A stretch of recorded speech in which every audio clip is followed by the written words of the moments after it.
So I look at providing mental health first aid training to businesses. I also offer it in my studio from home.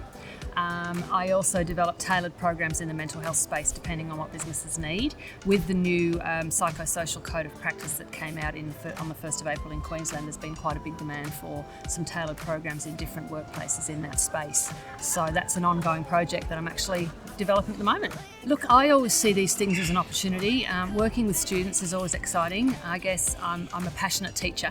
So in any space, I love being in that space working with students, and so I saw it as a real opportunity for me. Not only to help my business, but also to help the students do something in the real life. That was really practical. Again, in that student space, love enthusiasm. And I'm an enthusiastic person, so seeing their enthusiasm, talking through things, we all kind of fed off each other's energy, which was really positive. So I always left the meetings feeling really encouraged, and hopefully I was able to pass that encouragement on to them as well and support them. I think they've identified really the unique nature of my business, which was really good. Coming in from fresh eyes, they were able to look at it and go, well, have you looked at this? Have you thought that you actually offer that? And kind of really honed in the uniqueness of what I'm offering.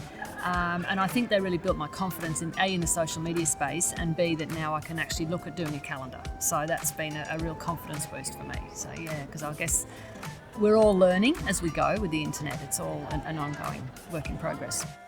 In terms of time commitment from me as a sole trader, I felt the time commitment was very reasonable. I didn't feel like there was undue demands put on my time. I felt it was very much negotiated with me. I felt very respected, and I felt that the benefits to me have far outstripped the commitment that I've put in. I really feel that it was of benefit to me because it's built my confidence in that as a sole trader. It's something that you can't be an expert at everything, but sometimes you really can't afford expensive things. So you kind of have to look at being a bit savvy about your finances. So using students was a great way of financially benefit for me, but also it meant that I was benefit to them because they gave them a very much a real world application of their skills.